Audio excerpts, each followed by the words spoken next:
भूमियार बहुल गाँव में हमको बोला गया कि अगर शेखर सहनी को अगर आरजेडी टिकट देती तो हम भूमियार हैं, लेकिन हम वोट शेखर सहनी को देते हैं, क्योंकि शेखर सहनी ही डिजर्व करता था टिकट को, कुशवाहा डिजर्व नहीं करता था। कुशवाहा को तो हम इसी गांव में जो है गर्दन में गमछा लपेट के मारे थे। मुंह पर तो बोल रहे थे कि हम कुशवाहा जी को वोट देंगे, लेकिन वो वोट हमको मिला है। और 93 से हम थे, 2020 में भी जो है हमको लालू जी खुद वादा किए कि तुम जाओ वहाँ पर मेहनत करो, तुमको टिकट मिलेगा। और कोई परिवार रहता है सहनी जी का, अनिल सहनी का, उत्तर प्रदेश में। अखिलेश यादव का फोन आया और अखिलेश यादव का कोई पार्टी में उनका परिवार है, सांसद, उनके कहने पर मेरा टिकट काट दिया गया। महागठबंधन को वोट मिल रहा है, कैंडिडेट को वोट नहीं मिल रहा है। कैंडिडेट वहाँ एलिजिबल ही नहीं है। कैंडिडेट कुर्सी पे ऐसे बैठते हैं और पैर दोनों अगले कुर्सी पे रखते हैं। कोई आता है मिलने तो कहता है कि जो जिनसे हम मिले हैं उन्होंने कहा कि कहता है कि पैर से मेरा बात करो। चढ़ुआ में भी लोग उनको पसंद नहीं कर रहे थे, उनके पड़ोसी की हम बात करें, लेकिन उन्होंने कहा कि महागठबंधन है, इसलिए जो है हम वोट करेंगे। और खास करके तेजस्वी यादव का भाषण याद कीजिए कि तेजस्वी यादव को कहना पड़ गया कि यादव टूटने वाला है। इसलिए कहना पड़ गया कि यादव वहाँ टूटा हुआ था, क्योंकि 3 बार ये जो जीते हैं ये यादव के खिलाफ ही जीते हैं, यादव को गाली दे करके ही जीते हैं। शेखर सहनी की बात कर रहे हैं, आरजेडी कार्यालय में जाइए, बीजेपी कार्यालय में जाइए, 40-40 से लोग जो हैं बैठे हुए हैं, कुछ नहीं मिलता है उनको, लेकिन फिर भी आकर के वो सुबह नहा धोवा करके व्हाइट कपड़ा पहन करके आकर बैठ जाते हैं, इसलिए कि एक उम्मीद है कि कुछ ना कुछ मिलेगा। लेकिन नेता का बाल बच्चा को सब कुछ मिल जाता है। तेजस्वी यादव 11-12 में पार्टी ज्वाइन किए, 15 में उनको टिकट मिल गया, लेकिन वही कार्यकर्ता जो 30 साल से है। परिवारवाद जो लोग समझाते हैं, इसका अर्थ समझिए।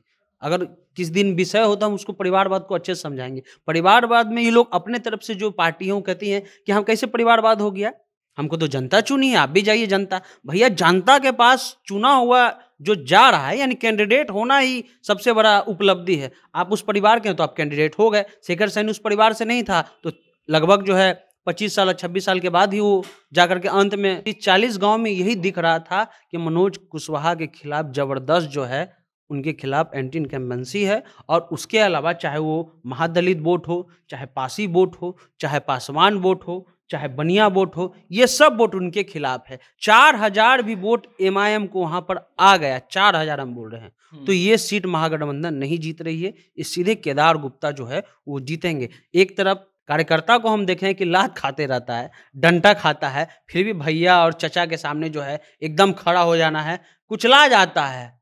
उन लोग को शर्त रखना चाहिए, ये ट्रेंड बदलना होगा। भैया वो आप वहाँ भीड़ लगाए हैं ना, इसलिए वो आपके पास आए हैं।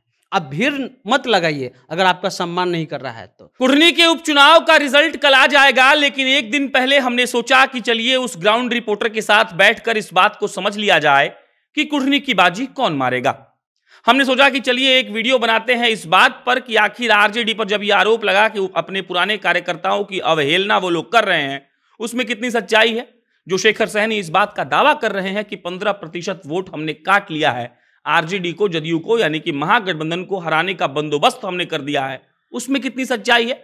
और उसके बाद जब सनी जी हमारे पास बैठे तो वो सोचे कि बढ़िया से समझा देते हैं आपको कि आखिर शेखर सहनी के दावे में कितना सच है, शेखर सहनी के साथ जो हुआ वो कितना गलत है।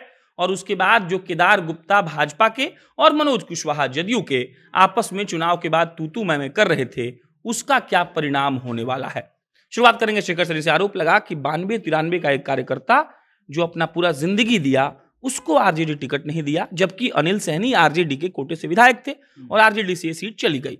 कहा गया कि शेखर सहनी का जो बगावत है वो महंगा पड़ेगा। कितना सच है? महंगा पड़ेगा। लगभग शेखर सहनी से बात भी हुई हमारी चुनाव के बाद भी, तो उन्होंने कहा कि लगभग जो अगर हम भैया वोट हमको मिला है तो अंडरग्राउंड वोट हमको बहुत ज़्यादा मिला है, यानी कि मुंह पर तो बोल रहे थे कि हम कुशवाहा जी को वोट देंगे, लेकिन वो वोट हमको मिला है। और 93 से हम थे, 2020 में भी जो है हमको लालू जी खुद वादा किए कि तुम जाओ वहाँ पर मेहनत करो, तुमको टिकट मिलेगा। और कोई परिवार रहता है सहनी जी का, अनिल सहनी का, उत्तर प्रदेश में। अखिलेश यादव का फोन आया और अखिलेश यादव का कोई पार्टी में उनका परिवार है, सांसद, उनके कहने पर मेरा टिकट काट दिया गया।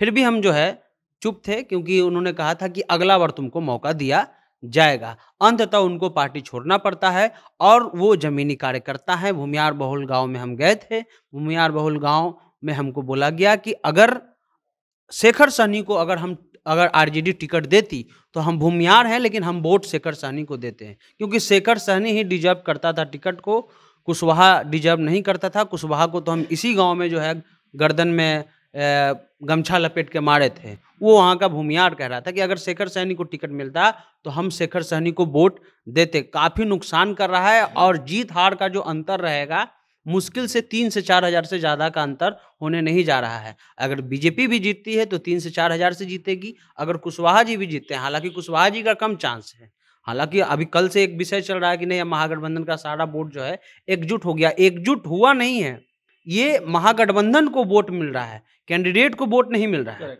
कैंडिडेट वहाँ एलिजिबल ही नहीं है। कैंडिडेट कुर्सी पे ऐसे बैठते हैं और पैर दोनों अगले कुर्सी पे रखते हैं। कोई आता है मिलने तो कहता है कि जो जिनसे हम मिले हैं उन्होंने कहा कि कहता है कि पैर से मेरा बात करो, बोलता नहीं है लेकिन पैर उनके मुंह के सामने कर देता है। और ये कैंडिडेट का वहाँ लक्षण है मनोज कुशवाहा का। उसके अलावा उनकी अपनी ज़िंदगी है, रिहायशी ज़िंदगी है, कई गाड़ी उनके पास, लग्जरी गाड़ी है। और कल जो वीडियो आया जिसमें वो केदार गुप्ता को कह रहे हैं कि तुम्हारी औकात क्या है, औकात में रहो, तो ये वो ही दिखा रहा है कि आखिर इस आदमी में ऐसा है।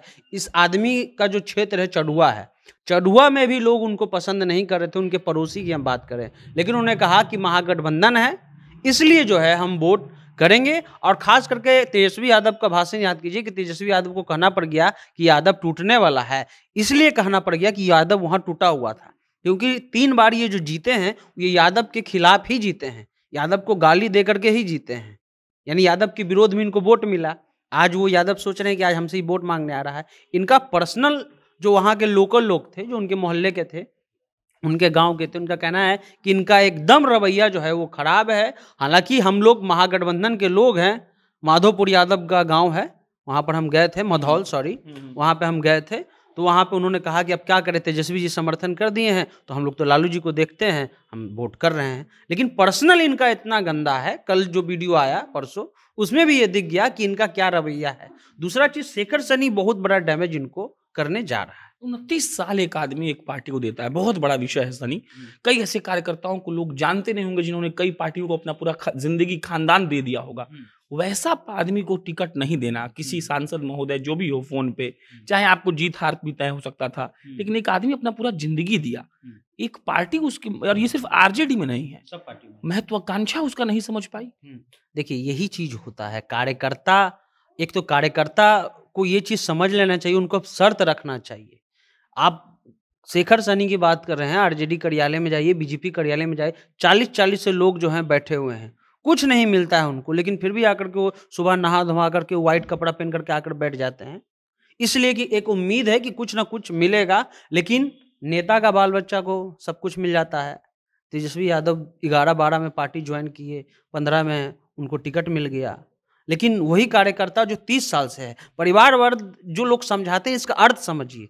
अगर किस दिन विषय होता हम उसको परिवारवाद को अच्छे से समझाएंगे। परिवारवाद में ये लोग अपने तरफ से जो पार्टियों कहती हैं कि हम कैसे परिवारवाद हो गया, हमको तो जनता चुनी है, आप भी जाइए जनता। भैया जनता के पास चुना हुआ जो जा रहा है, यानी कैंडिडेट होना ही सबसे बड़ा उपलब्धि है। आप उस परिवार के हैं तो आप कैंडिडेट हो गए। शेखर सहनी उस परिवार से नहीं था तो लगभग जो है 25 साल 26 साल के बाद ही वो जाकर के अंत में, पिछले बार वो जमीन बेच करके जो है एक तरह से तैयारी किया था, खुद बोला कि भैया जमीन बेचे थे हम कि हमको जो है टिकट मिलेगा तो हम चुनाव लड़ेंगे। लेकिन सारा चीज़ उसका बिक गया, लेकिन उसको टिकट नहीं मिला।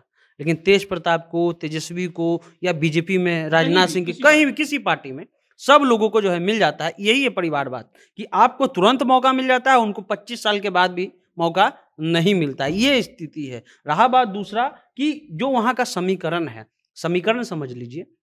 नतरौली पंचायत में भी हम गए हैं, माधोपुर गए हैं, चढ़ुआ गए हैं, यानी लगभग लदौरा गए हैं, सब जगह पर जो है हम लोग वहाँ पर गए हैं। लगभग अगर हम लोग जितना घूमे हैं, जनता जैक्शन जितना घूमे, शायद कोई पत्रकार उतना नहीं घूमा है। लगभग 30-40 गांव हम लोग घूमे हैं। 30-40 गांव में यही दिख रहा था कि मनोज कुशवाहा के खिलाफ जबरदस्त जो है उनके खिलाफ एंटी इनकम्बेंसी है। और उसके अलावा चाहे वो महादलित वोट हो, चाहे पासी वोट हो, चाहे पासवान वोट हो, चाहे बनिया वोट हो, ये सब वोट उनके खिलाफ है। लेकिन कहा जा रहा है कि जो मेजोरिटी वोटर है, यादव हैं, मुस्लिम है, कुशवाहा है, कुर्मी है, ये इनको वोट दे रहे हैं। लेकिन अगर 4000 भी वोट एमआईएम को वहां पर आ गया, 4000 हम बोल रहे हैं, तो ये सीट महागठबंधन नहीं जीत रही है। इस सीधे केदार गुप्ता जो है वो जीतेंगे। एक तरफ इनका रवैया है लग्जरी जीवन जीने का, लोगों से ठीक से बात नहीं करना का। केदार गुप्ता का जीवन है कि अगर कुछ भी हो गांव में, बस उनको एक फोन करिए, वहां पर पहुंच जाते हैं। हम उनकी तारीफ नहीं कर रहे हैं, वहां के लोगों ने कहा कि ये अंतर है दोनों में।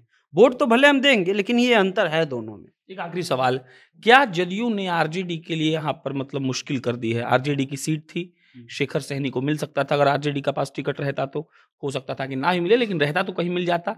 जदयू ने यहाँ खेल किया, टिकट दिया उस मनोज कुशवाहा को जिसको लोग गाली दे रहे हैं, और यहाँ आरजेडी चुनाव भी हो सकता है हार जाए, शेखर सहनी जैसे कार्यकर्ता को भी खो दे, अपना जमीन भी खो दे, एक सिटिंग सीट भी खत्म हो जाए। हो सकता है ऐसा, इसमें कोई दो राय नहीं है। और पिछले बार हम बात कर रहे थे इस पर, कार्यकर्ता पर। कार्यकर्ता जो आते हैं रैली में, उनको एक शर्त ये रखना चाहिए कि कार्यकर्ता जो भी रहें रैली में, कम से कम उनको एक कुर्सी रहना चाहिए बैठने के लिए। कार्यकर्ता को हम देखें कि लात खाते रहता है, डंडा खाता है, फिर भी भैया और चचा के सामने जो है एकदम खड़ा हो जाना है, कुचला जाता है। उन लोग को शर्त रखना चाहिए, ये ट्रेंड बदलना होगा। भैया वो आप वहाँ भीड़ लगाए हैं ना, इसलिए वो आपके पास आए हैं। आप भीड़ मत लगाइए अगर आपका सम्मान नहीं कर रहा है तो। पुलिस ठेल दे रहा है। नीतीश कुमार जी जिस दिन गए थे, कार्यकर्ता को कोई इज्जत था? तो अफसर लेकर के चलते हैं, लगभग 900 अफसर था उस रैली में, और सब लोग जो है उसको ठेले जा रहा है। हम कह रहे बताइए, ये लोग अपना सारा चीज जो है काम धंधा छोड़ करके यहाँ आकर के आ गया है कि एक बार उनसे मुलाकात हो जाए, एक बार अच्छे से बात कर ले। उनको खड़ा होने का जगह नहीं है, ठीक से उनको सम्मान नहीं दिया जा रहा है। राजनीति जो है ना, ये सबको बदलना पड़ेगा। कार्यकर्ता थोड़ा अपना भी सम्मान बचाए। जो 20-20 साल 33 साल से हैं और दूसरे लोगों को मिल जाता है, फिर भी आप कहते हैं कि माननीय भैया हैं, माननीय चचा हैं, ये सब बंद कर दीजिए। दूसरा चीज है कि मेरा पर्सनल ओपिनियन हो सकता है कि गलत हो, हमें लगता है कि ये सीट बीजेपी के खाते में अभी भी जा सकती है। चलिए, अब कल रिजल्ट आएगा तो हमें मालूम चल जाएगा कि सनी का जो अनुमान था वो सही या गलत। बाकी शेखर सहनी नुकसान तो पहुंचाएंगे, वो 500 वोट का पहुंचाए, 5000 वोट का या 15000 वोट का, नुकसान तो आरजेडी को होगा। भाई कल का इंतजार करते हैं, आपकी प्रतिक्रिया का इंतजार हम कर रहे हैं कमेंट बॉक्स में। जो मन करे आकर लिखिए, बताइए कि आपके हिसाब से कौन जीत रहा है कुर्नी। कल मिलेंगे, धन्यवाद।